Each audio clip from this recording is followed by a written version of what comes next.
welcome to the show. I got a lot of things happening. Don't forget, we got the big competition coming up later on. We'll be asking you a question, so if you know somebody involved with a sports club or a sports team or even anything to do with leisure and you're looking for some kind of special uniform from Time Glow, we're going to be having that big competition, so we'll be asking a question. So if you know somebody involved in those sports or leisure, make sure they tune in, give them a call, tell them tune in so they can watch the show so they can answer the question. Don't forget, $2,000 worth of gear. It's always great for a new sporting club, isn't it? Fantastic. I mean, $2,000 towards your uniform is fantastic. Now, tonight's show, today, if you're watching Saturday, we're coming to you from the Slackwater Safaris. We're on our way to Rotto. We're going to have a great day. We're going to try to show you a little bit about diving and snorkeling and what goes on when you go on one of the safari tours, and we're going with Slackwater Safaris. We'll be telling you about that through the whole show. So as we always say, let's get the balls and all rolling. And James, you're going to have a chat with Captain Fred. So we're moving on. How you doing, Captain Fred? Yeah, very good, very good. Okay, can you tell me what you have in store for us today? Well, we're going to head out to Rotto, as Moose has just said. We're going to wander around to Eagle Bay more than likely. Get ready for a bit of snorkeling and diving, and then sit back and have a pretty good lunch and wander home this afternoon. Sounds great. Now, do you guys do this full time? We are. We've got a couple of scheduled trips on. I think the details are coming up on the screen. On the screen right now? And we're here until February. Yeah. Then we're heading north. Great. All right. Thank you very much for your time. I suppose we better get on the boat and cruise. No worries.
We're on the boat now, the Slackwater Safari Tours, and we're having a great time. It's early morning, and I'm speaking to a couple of the guys who are going to be doing some scuba diving. How you going, mate? Good, thanks.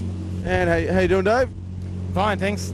Okay, can you tell me a bit about what you enjoy about scuba diving? Main thing I love about scuba diving is I get away from motor cars and telephones. It's great. I just find it very, very relaxing, easy sort of a thing to do. It's fantastic. You get down there, and like I said, there's not a motor car or telephone in sight. It's fantastic. Yeah, just go down there to relax, basically. Yeah. I'm not even a catcher of crays or anything. Just like to go and see what's there. Yeah. And how long have you actually been doing it? Oh, I've been scuba diving now for about 12 years, I guess. Yep. Yeah. And so what was the actual first initiation that got you into it? You thought you'd give it a go? No, it's just something I've always sort of wanted to do. Yeah. Always had a bit of a passion for the sea. Yeah. And one day the opportunity came up, so here I am. Yeah. Great. And what about you, Dave? What do you actually really enjoy about scuba diving? I think it's a chance to get away from the normal things in life. You can get down under the water and see all the diversity of different life forms down there. Yeah. Yeah. And what's some of the best things that you've seen in your experience? I've been off the Great Barrier Reef there and just seeing the different corals there, just the amazing colours and shapes, just incredible. Okay, and what initially got you started in it? Sorry? What initially got you started in it? I've been diving for about 3 years now. It's one of those things I've been meaning to do for a long time and finally got around to doing it. Okay. And was it hard to start learning? You go to courses and stuff, or did you find it hard to do the courses? The courses weren't hard, but just getting in the water with all the gear on is a little bit difficult. Yeah. And the first open water dives we did where I learned on the Barrier Reef, diving out there and you can't even see the shore from, so it's a little bit scary there. So you have to have confidence in all your gear then. Have you ever had, I mean, I spoke to some people before, I got some mates who did some diving, and they said night diving's pretty freaky, you know. One of them, they've had some weird experiences. Have you ever done anything like that, or had any weird experiences under there? No, not really. I'm a very relaxed diver, fortunately, so in most conditions I can handle, because I'm pretty experienced now, so yeah, nothing really phases me. I never really had much freaky things. Only difficulty things I've ever run into is sort of performing rescues on other people a couple of times, but even that wasn't a big drama. Yeah, that's about it really. It's been great. Yeah. No worries. Thank you very much for your time, boys. We'll catch up with you a little later on the cruise. Hopefully have us a good time. And we're going to go to a story about the multiple sclerosis book launch. So take a look at this story. Hi everybody, I'm pleased to catch up with the author of the book now, The Genie Within, and Debbie Karazinski here, who's with the Multiple Sclerosis Society. I get that one out. And I'm talking to Mr. Greg Barnes. Hi Greg, how are you? I'm good, thank you. Yourself? That's the easy name. I mucked up with that one. And hi Debbie, how are you? I'm very well. Now tell us a little bit about the Genie Within. Now we'll go back a little bit. You're a bit of an athletic person, done all kinds of things and what have you, and then of course you found out about MS. Tell us a bit how that's changed your life.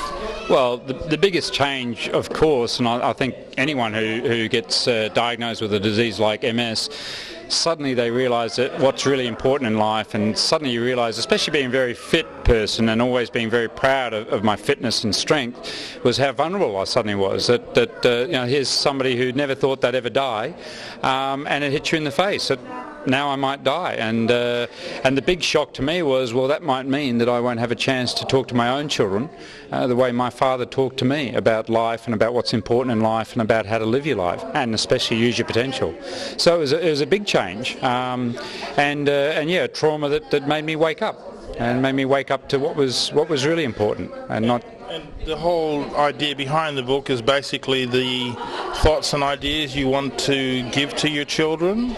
Yeah, I started writing down just thoughts and ideas and advice that I'd like to give to my I only had one son at the time, to my son, my little boy Callum, and in jotting down those notes, friends suggested I should publish it, and because I wanted to support and provide some funds for the MS Society, who do such terrific work, I thought, well, this would be a great chance. You know, it's a personal thing between me and my son, but then if that means that we can raise some money for the MS Society, then so be it. You know, what a great project and what a great cause. Well, we've seen some great books like The Hobbit and The Lord of the Rings and Alice Through the Looking Glass and so on from the same idea. Now, how you know, like unfortunately MS you've got, but you're fighting through it. How has the society? What have they done like to help you through this?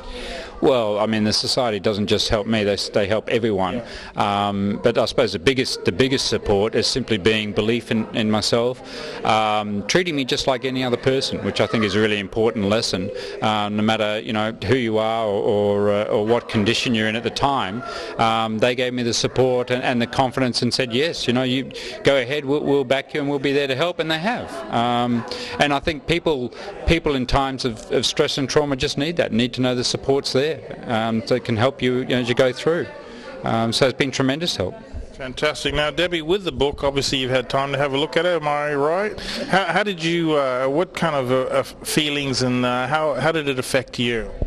From a personal perspective, I'm a great believer in the power of positive thought, and I think that's what this book does.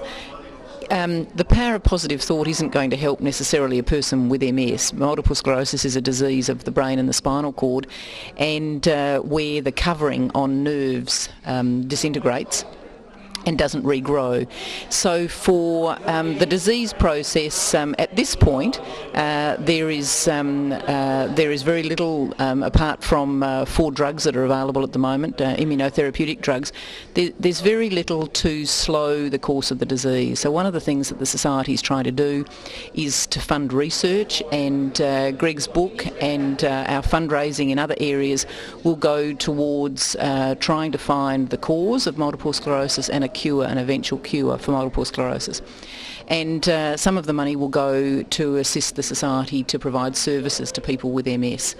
The sorts of services that the Society provides are really essential services: care in people's homes, when people, aren't able to roll over, sit up, feed themselves, all those sorts of things. Services like providing information and education to people who are diagnosed with MS, how to live as well as possible with a disease like MS. And we have a respite house. We also have an accommodation facility for people with very high support needs. So the Society generates 77% of its income itself, and it does it through a number of fundraising activities, and it really is most appreciative of people like Greg who come forward and say, I'll help, and that's what he's trying to do with the proceeds of the Genie Within going to the Society. Now, something we see too is with the Society, and I know like the Asthma Foundation and quite a few different foundations, as you say, you're always looking for funding, and it's not just buying the book. Obviously we'd love you to buy the book and have a good read, because it is a good read and very inspiring. How can people either buy the book or even just donate if they just want to help out? Because I know you have sometimes people on streets, but I'm talking about you people at home saying, look, it's Christmas time, great time to get behind a worthy cause. How can they do this? People sometimes say to me, but it costs to fundraise, it costs to publish a book like this, and it costs to publish or print a raffle ticket, and they want 100% of their money to go to the MS Society. So if you want 100% of their money to go to people with MS, if they want 100% of their money to go to people with MS, just send in the money. Because the Society only spends 10% or less than that, 9% actually, of its expenditure on its administration, and it's really trying to keep the money in services and research for people with MS. So I would recommend, if you want all your money, your whole dollar, to go to people with MS, just send the money in.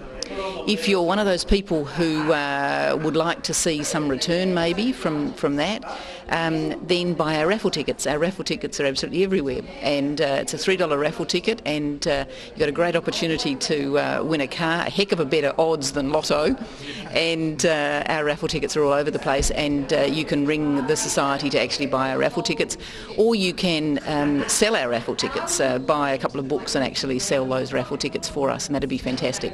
Another way, if you're not somebody who can contribute in terms of cash, you can become a volunteer.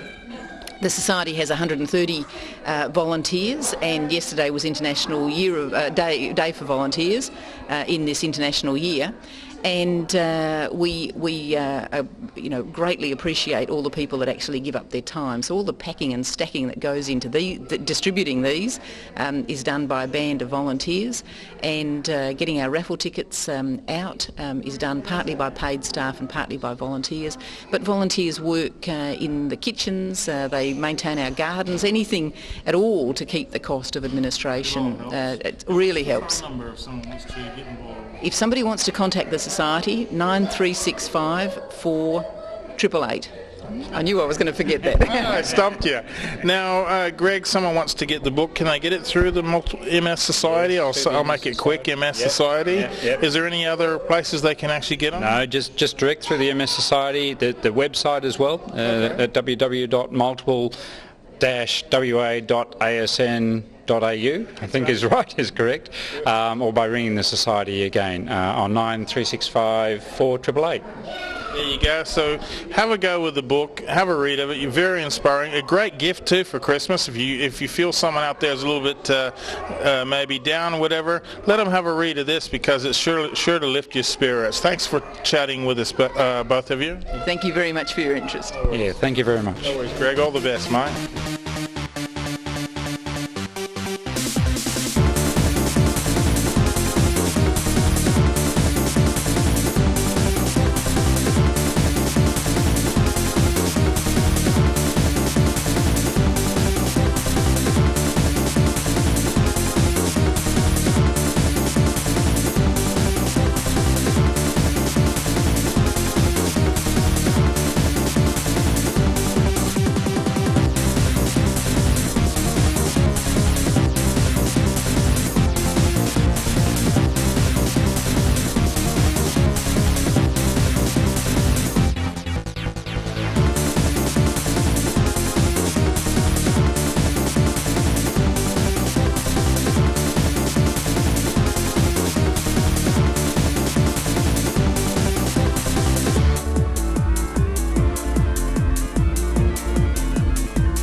come back from that story. It's a very inspirational one, so if you get the chance, go out and buy the book. It's for a good cause. Now, we've just dropped off the divers and we're at Eagle Bay, and after the break, I'm going to have a dive, so stick around.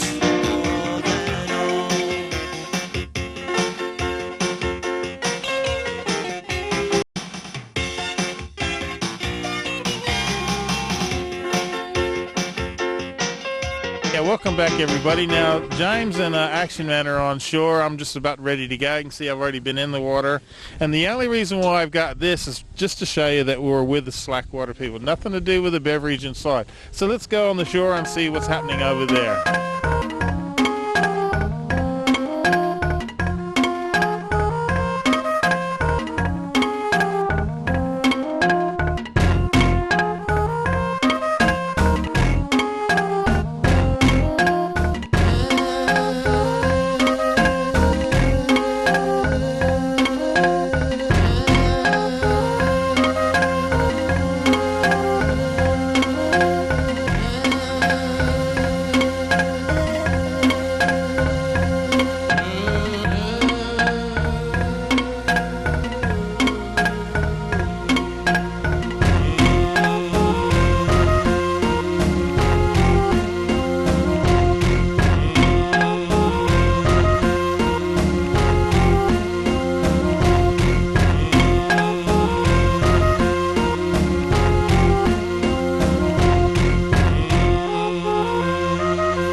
Well, we've docked on the shore of James Island. Actually, it's Rottnest. And I'm speaking with Juliet. How you doing? Very well. And you're going to help me sink Action Man. Now, what are we going to run him through here? Well, we're trying him on an intro dive, and literally we just put him in the water, show him a couple of things to... Turn the gas off. Yeah, turn it off and watch him sink to the bottom. Okay. Sounds great. I'm going to very much enjoy filming this. What kind of things do you actually get him to do while he's under there? The intro dive, just explain the basics of it. Basically, we just give him a quick run through on the skills so he learns how to equalise in the water. We'll get him in water not too deep to stand up in, and we'll just run him through the gear very quickly. Yeah. And then we just go off and we have a quick swim around and have a look at the marine life in there and come back again. And how long have you actually been diving yourself? I've been diving for about 12, 15 years. Yeah? Yeah. And what was the passion, I suppose, in starting out? Oh, something to do when I left school, I think. Yeah. And from New Zealand, and thought, yep, I'll get into the cold. Yeah. And since then I've become a puff diver, and I'm over at Rottnest. And how do you feel about this, Action Man? It'll be interesting. Haven't even gone snorkeling, so should be an experience. That's great. I suppose we'll better let you get out there. But before I go, what do you think of his tan? Well, his tan's just gorgeous. He just needs to shave. You're whiter than Michael Jackson, man. What's going on? His nose is bigger. So now you go. Sorry, Action Man. I know these shirts are highly sought after by our viewing audience, but you're going to have to get rid of that, and I suppose we'll let you get it set up and go in. So we'll catch up and give us a run through when he comes out how he was. I'll do it. No worries. Okay, Juliet. The Action Man's all getting fired up and getting geared up. Can you explain some of the gear that people will need to go out in? I can. Look, it's pretty simple. Really, they need just the dive tank. We supply, obviously, the dive tanks, and most charter boats do. Weight belts, BCD, which is this little guy here. It's simply just a inflatable jacket, and then we have the regulator and hoses. These are your breathing apparatus. This is your first stage and second stage. So you breathe in through this.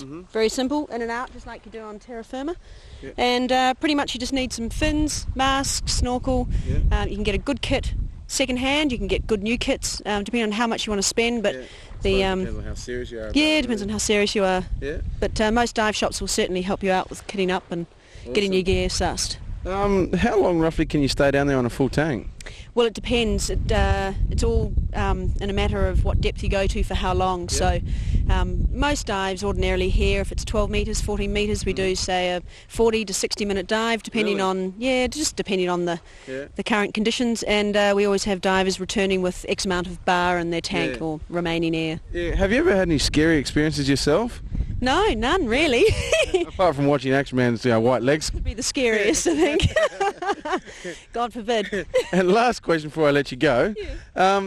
Say like a light person or a huge person, like G'day Moose. I'm excited.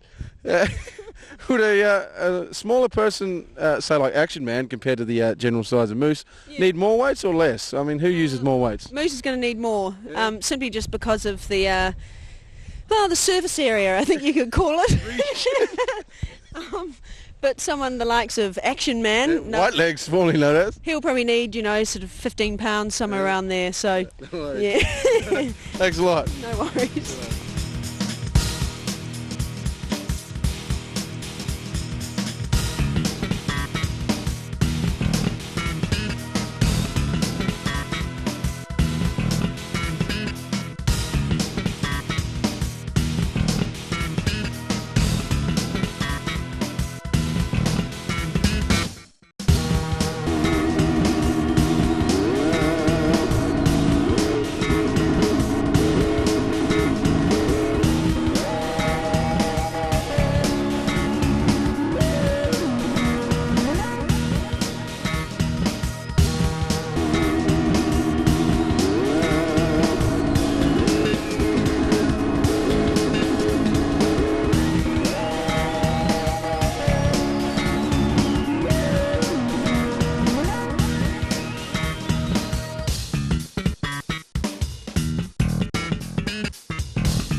Okay, welcome back, everybody. I hope you enjoyed that little bit of footage there. We got some more, too, that we'll be showing you in a minute when I catch up with Captain Fred here. But I'm talking to Carl. Hi, Carl. How are you? How you going there, Moose? Good, good. Now, tell us, Carl, what's your involvement here? Well, I'm friends of the owners of the boat, and I've come out with them today to do some diving and to enjoy myself and relax on their lovely boat. So how did you feel about the place we're at today here at Eagle Bay with the Slackwater people? See, you got it there. How do you feel about everything today? Oh, very fine, very good. It's been a lovely day. I've enjoyed myself immensely. There's been some very good company, and it's just been an all-round good day so far. Fantastic. Well, let's hope it keeps going that way. They're making some lunch. Now, thanks for that, Carl. Now let's go and have a look at another person I spoke to there on the day when I talked to him at the MS Society. Don't forget, Christmas time, New Year's Eve, whatever. It's a great book, very inspirational, the one we just showed you in the last segment, and I want you to have a look at that. But let's have a chat with Woosha. Yeah, they are, yeah, but one of the things that I'm getting the players to embrace is that as much as I'm the coach and I'm there to guide them, it's really up to them to decide how successful they want to be and put steps into place to achieve that. So I can stand there and yell at them and tell them how far to run and how hard they've got to work, but unless they really want to do it and embrace that, I think it's always going to be hard work to get it out of them. I think once the players understand that they train hard for their own benefit to get the best out of themselves, that's when it'll all happen. Yeah, because really they do it all away from the training, really. Now, this year, how do you feel about the year? Because we've seen the Eagles, of course, since you left, really. They went to a little bit of a slump. How do you feel they're looking this year now? I think the squad's pretty good. Yeah, it's a young squad, but I think very quickly we'll start to see them playing a lot better and a lot more competitive. Hopefully not, too many big losses. So I don't know how many wins we'll get next year, but I think we'll push a lot of sides, and I think we'll be on the up straight away. One other question, because I know you got to go. It's because I know also being a player, then standing on the sideline is pretty frustrating. How do you get through that?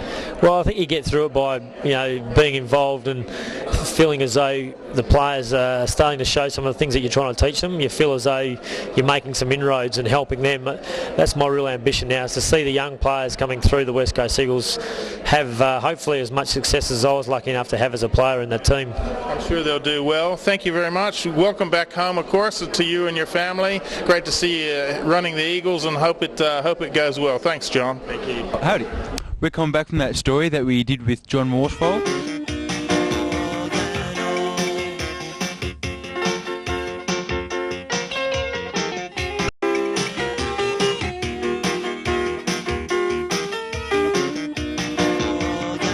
And we're going to a story Moose did with the People Who Care and their little place in Guildford, and it's also done with the Ulysses Club, taking them through a bunch of bike rides, so check that out. Okay, as you can see, we're still here at the People Who Care, and we're going to find out what it's all about. You can read it there anyway. Assisting the frail-aged and people with disability. Oh, Wayne, in your community. So, People Who Care, and you can give them a call, and I'm talking to Lindy and Annie. Hi, Lindy, how are you? Good, thanks. And Anne, how are you? Hi, I'm well, thank you. Good. Now tell us, what is the People Who Care? We're an independent welfare agency. We assist the frail-aged and people with disabilities. Just like I said.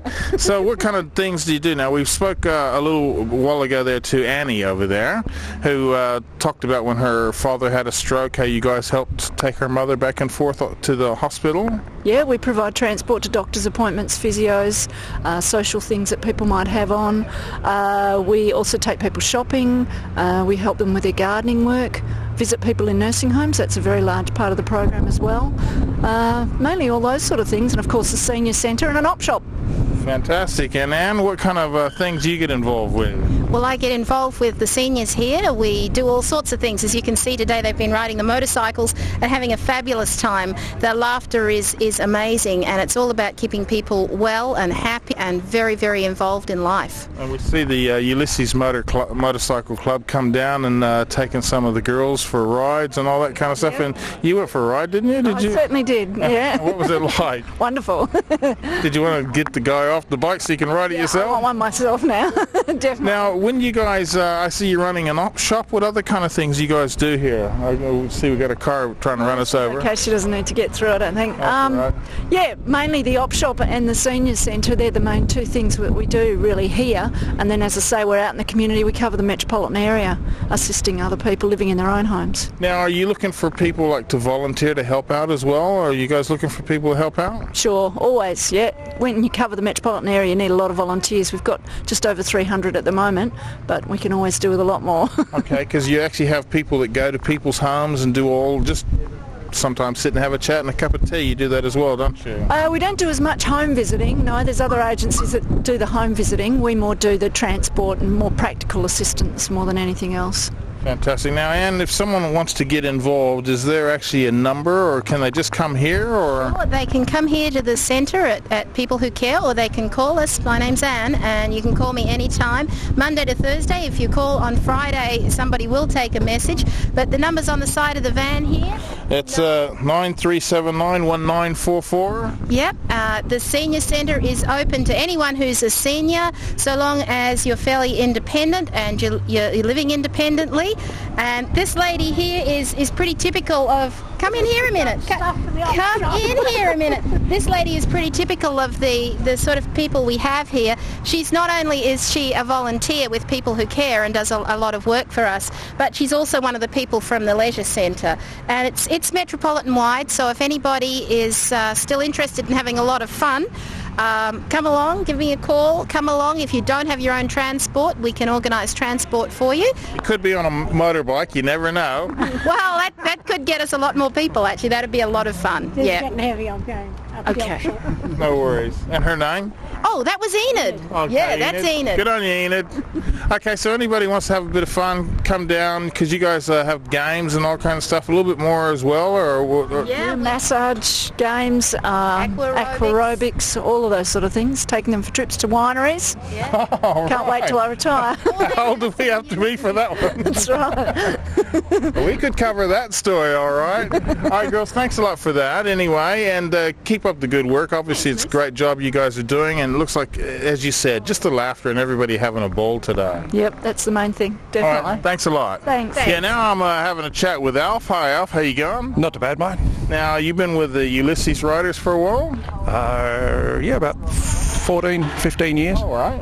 And having a good time with it? Oh, I love it. It's like a big family. Good. And is this a fairly new one, or what's this one? Yeah, it's 12 months old. I had an earlier model of this bike for about 14 years and wore it out. So I thought, it didn't give me any troubles. I'll buy another. So you happy with the Quackers? Yes, I quite like them. Yeah, they do the job that I need. Fantastic. And here we are talking to Lynette. Hi, Lynette. How are you? Oh, we're very well, thanks. And how'd you like the ride? Oh, I loved it. Brought back a lot of memories. Did you used to ride a bike or what? Oh, husband had one about 50 years ago. Oh, okay. Cool. Bit different to these ones, though. Yeah. So you reckon you'd like to take it up again? No, too old now. Oh, not too old. It's the other dickheads on the road. That's the trouble. Yeah. Thanks for chatting with us and everything. Glad you had a good time. Okay, now I'm having a chat with Joyce, who just got off the back of a bike. How was it, Joyce? Fantastic. And did you ever ride a bike before?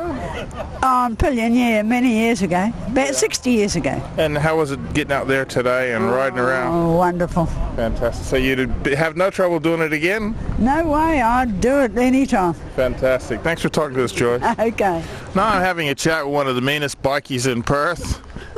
I'm having a chat with Annie. Hi, Annie. How are you? Fine, thank you. Now, Annie, you're actually one of the bike riders as well of the Ulysses Club? Yes, I am. And what's the bike you ride? I ride a CBR 1000, a Honda. I just like to own one, much less ride one. Now, how long have you been with the Ulysses Club? Been members for about 7 years now. Okay, cool. Yeah. And you go on all the rides and all that stuff? Because someone was saying they're off to Mount Gambier or something next year? It's our big AGM next year. The husband and I are going. Yeah. That'll be cool. Now, people who care, you were telling me a story a little bit earlier. Would you like to just tell everybody a little bit about how they helped you out? Yeah, they're a great bunch of volunteers. They really are. Back in 1988, my father had a pretty severe stroke that put him in hospital for a long time, and the people who care volunteers. They even had a flyover, just a special occasion. They actually had a big flyover. That's the Blue Angels. Sorry about that. Yeah, that's okay. But the people who care volunteers would pick my mum up every day and take her to the hospital. They would take her shopping, anything that she needed to have done, and they did that for such a long period of time. And just as volunteers, they're a wonderful group of people. They really are. And because you mentioned you were running your mother back and forth, of course, as you would, but it got to where it made it hard for you. I had 2 small children at the time, and it just got so hard. I couldn't sort of be 3 places at once, and they just sort of stepped in. They would take Mum to the hospital, then I would come and visit Dad and bring Mum home. And I'm sure a lot of mums and dads sympathise there with kids that go back and forth to sport. And how's Dad now?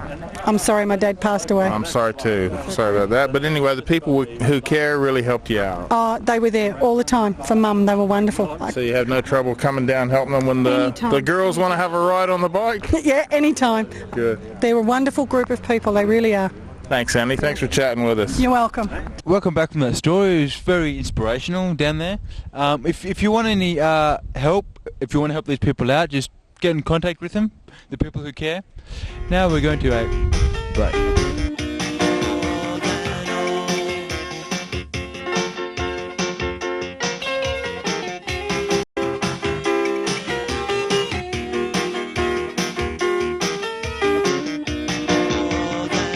Welcome back, everyone. I'm talking with Mick, who's the skipper of the boat. How did you first get involved in all this? Spending weekends at Rottnest and working out how to do it for a job rather than just weekends, basically. So one thing led to the next, and here I am. Now, what are some of your jobs on the boat entail? As little as possible normally. Basically driving the boat, making sure we come back with the same amount of people that we left with. Just helping out the guys on the boat, sort of make sure you guys enjoy your day, basically. So, where have you been, as in, where is skippering of the different vessels taken you throughout your life? From Perth up to Broome, we're up there for 6 months. Then I've just been over in Whitsundays, Early Beach for 18 months, driving dive charter boats, and come back home and back at Rottnest. So it's great. Now, would you have any funny stories in your little life you've had? Divers, alcohol and boats, you all get plenty of nice stories. Some I shouldn't really mention probably, but basically, yeah, it's just everyone has a good time. So as you found out today, it's yeah, you get the good weather and it's awesome. It is good. Now, if someone sort of thought, I wouldn't mind giving skippering a go, what sort of training have you done to get where you are now? Basically, you've worked on fishing boats, cray boats, the Rottnest ferries. You've just got to get your 30 months sea time up to start with, and then go and do some study. And hopefully you pass and do your orals, and then they give you a ticket. Hopefully. Now, the boat we're on is sort of fairly large. What would be some of the sort of maintenance involved from your side of things? Basically the engines, genset, air compressor, make sure oil, water levels are fine. Make sure that we're going to get back after we leave, not sort of, oh yeah, it'll be alright. Sort of look at it when we get back. Just before each trip, you just do oil checks, make sure you've got sort of just any little bits and pieces you might need, fan belts, spare filters, because if we get stuck here for the night it won't be too bad, but you guys might have prior arrangements back in Perth, so just make sure we get back on time when we say we will.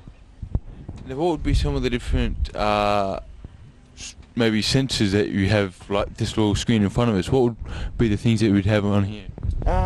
Basically these days you've got your GPS, which is this one for instance. You've got any depth sounder, radar and GPS plotter, so you can change it from whatever bit you want to look at. Sort of you can get your depths, you can get your where you are exactly, and tracks and plots and waypoints, all that sort of stuff.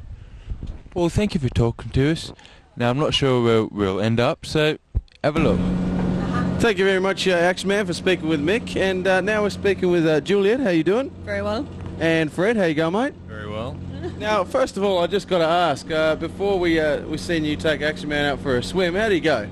Well, he went fine. Yeah, his legs went round and round like a bicycle pedal, and but otherwise... You can see him a mile away, those glow-in-the-dark legs. Yeah, it was glow-in-the-dark. Mind you, there was a very heavy shadow on top. Yeah, I heard about it. You thought it was a boat or something, but it was actually one of our other crew people. Yeah, it happened to be. There were a few calls for a harpoon at one stage. I kept on yelling it, but no one took the call, you know. That was from you, actually. Promotion, please. One of the things Axeman told me was he said you guys were under the water, so it was really cool, and you pointed to him to go have a look at something. He thought you said swim there, and he hit his head. So I was quite happy with that. But yeah, so he did well. Yeah, well, I haven't noticed he's got any injuries, so he hasn't changed. He's always that way. No, it went well. That's great. Yeah, very easy. Okay, can you fill us in just a little bit about the basic safety in, I suppose, scuba diving? Basic safety, it's crash helmets for action people. But for most normal people, no. Look, it's pretty simple. As long as you can swim, you can dive. Really? Yep, absolutely. And most of the time, you always, if you go through a course with Paddy or whoever it is, we're always very much one-on-one. That's why we do small groups on the boat, so that we've got personal control over the students. Yeah. And there's a lot of theory that's put through, and there's a lot of practical application and a bit of fun and lots of diving at the end of it. A bit more fun. And more fun. And you also get a chance to get the harpoon out occasionally. Occasionally. Yeah. We do that occasionally. It's got to be done. So, get out of here. Yeah. Oh, yeah. I need you to teach me. So I missed one, but yeah, we'll try it next time, I suppose. We got a few crays today, but you know they're all breeding, and you can't take the crays out with the larvae on them. So we had to relocate a few, but that happens. We had a few sausages and a bit of chicken in any case. It was all good. Now today we're at the back of Rotto. What other kind of places do you go to out here? Well, there's quite an extensive, area around Rotto to dive at. The other places you can go to are down at Garden Island, Karnak Island. That's always good for a snorkel. We actually started diving about 3 or 4 years ago up on Hillary's. There's a great reef system up there for small boats to get out at. As we got more involved with it, we bought a bigger boat and started doing the day trips out to Garden, Karnak, out to Rotto. And the way we did it today is pretty indicative of a good day. We had the flat sea in the morning and the easterlies, or not much of an easterly. So we went round the southern side of Rotto, got into Fishhook Bay around that area, which is probably the good diving around at Rotto. Missed a few good surf spots, but there's not much swell at the moment.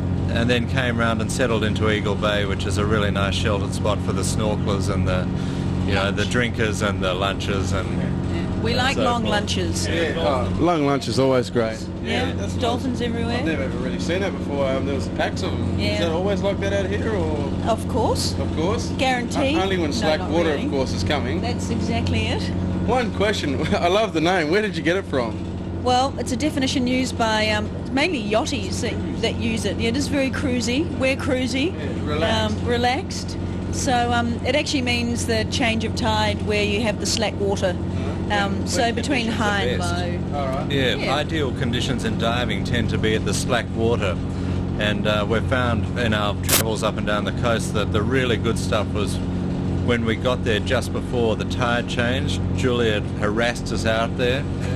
Gotta go. Yeah, got to go, and we got it. And we've got a bit of footage that we'll show, and a few of the places we've been and a few of the dives we've had. Yeah. And why is that best in that kind of water?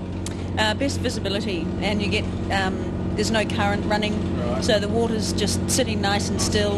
Yep. So it's easy to view and easy to get in the water and out of the water, and so. But then again, if you get a really good drift dive. Running like out of the Rolly Shoals, for example, you get currents. Well, there's a tide running and there's current as well, and it's about 7 knots. So you actually fly from one end of the channel to the other end, and it's superb. You're just flying along with sharks and every other marine animal, all reefies. So nothing. You have to get the harpoon out, No, we'll leave that for the eating fish. All right. Yeah. Now, where is Slackwater going to be in the future? What are the big plans for this great business here? Well, we built the boat about a year ago, launched in November, spent a bit of time down in Cape Naturalist, around that area. Then we went down to Esperance and had a look down there. Came back round, looked at Albany, Bremer Bay, went out to some great islands in the Recheche Archipelago. Came past Perth, went up to the Abrolhos, spent some time there. Great spot up there off Geraldton. The fellow who helped us build the boat, we did most of the design work, and we got a boat builder to do the rest of it. So you go to Esperance and stuff like that? We went north up to the Abrolhos, then on to Shark Bay around Dirk Hartog Island. Great diving around there. Great craze. Juliet pulled a whopper out there. The old skipper, put it up against his chest and it covered him completely. Really? Yeah, it was a huge one. Then we went on to the Montebellos. There's a bit of radioactivity going on up there, and I think the sharks are just that much bigger up there. But great fishing up at the Montebellos and diving. And then round the Cape up towards Broome.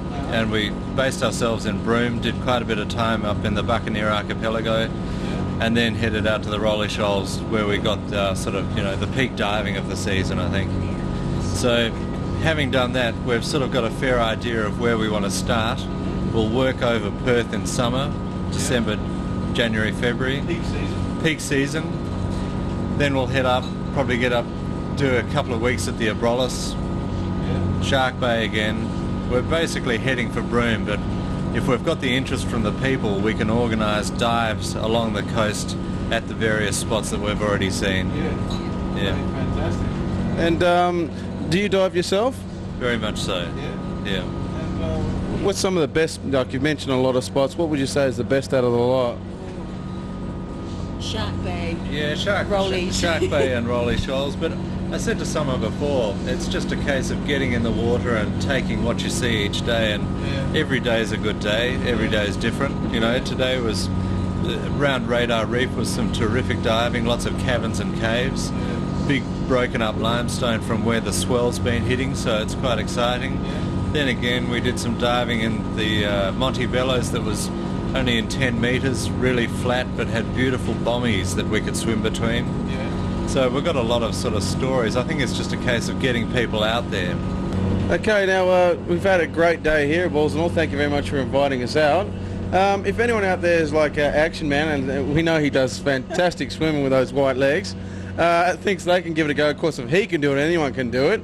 How can they get, I mean, there's heaps of diving charters around. How can they get in contact with you guys? Fairly easily. We've got a website that you can go to, which is slackwater.com.au, or you can contact us at our headquarters, which is 9225 4642, and a mobile, which is 0417 178 232. Obviously, this is a scuba diving tour. Also, people want to do snorkeling. Is that available? Absolutely. They can go snorkeling. We can do eco tours.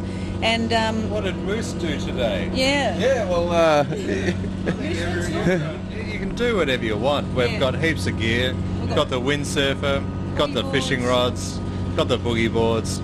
It's just a case of, it's like a private boat, you know, you get on the boat and if you can do it, we'll let you do it. Let's just have a fun slack day, eh? Yeah, well, Slackwater Day. Slackwater Day. Slackwater Day. Awesome, thank you very much for your time. No worries. Okay, well, everyone, we're actually back on shore, and we had a great day out there diving around the other side of Rotto. I've been here for 31 years in Australia, and I've been to Rotto, the same place everyone else goes, but I've never seen the other side. It was absolutely fantastic. Yeah, it was a fantastic day, Moose. So they really looked after us well. It's a great thing. I remember, like we were saying, they also do snorkeling. They got boogie boards on board, and they're fun people. You know, they make the day fun. We had a great time.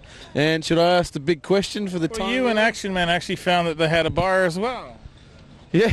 Okay, that was something you didn't want me to say, but listen, all right, now, as we said at the beginning of the show, if you got someone who's involved with a sports team or any kind of team like that where they want some specialized gear, our friends at Time Glow Oz Tees, they're the people who are looking after us with our hats, and we got some Balls and All t-shirts for sale and everything, like we always say, and it's starting, today is the first big question, is going to get $2,000 off of your strip. Right, that's your gridiron team, your lacrosse team, whatever kind of sport you're involved in, your footy team, anything like that, up to $2,000 off your strip. All right, we'll have details and all that on the webpage and let you know about it. And we're going to ask a question every week for 3 months. Okay, so someone on your crew's got to make sure they write down the question and get the answer correct, and then you're in the running. Now, if you buy your gear in the meantime, you still get that off, okay? So they'll give you your money back up to $2,000 of whatever you spent. All right, what question you want to ask? Well, the question for this week is which cruise and scuba diving tour did we go with today? What's the name of the company? So it's quite easy. We've said it many times. And there's a boat right next to me. It probably says it on it somewhere. That's a bit of a slack question, isn't it? Yeah, it's pretty slack. The water was. Call it Action Man water cruises. It's about the same thing. Or knock your head on the rock while scuba diving waters. Yeah, it was great. All right, well look. How do people actually get their nominations in? Okay, you just got to write down the question and the answer every week. So week 1, this is week 1. The question was, who did we go out diving with, and everything. Take care. All the best, Captain Fred. Leaving us there. It's quite a slack day and the water was nice, eh? That was good. That was a good clue. Okay, so that's question number 1. Hope you've enjoyed seeing what we did out there, the underwater shots and everything. Fantastic. We live in the greatest city, and we just went to one of the greatest holiday resorts down there, over there at Rotto.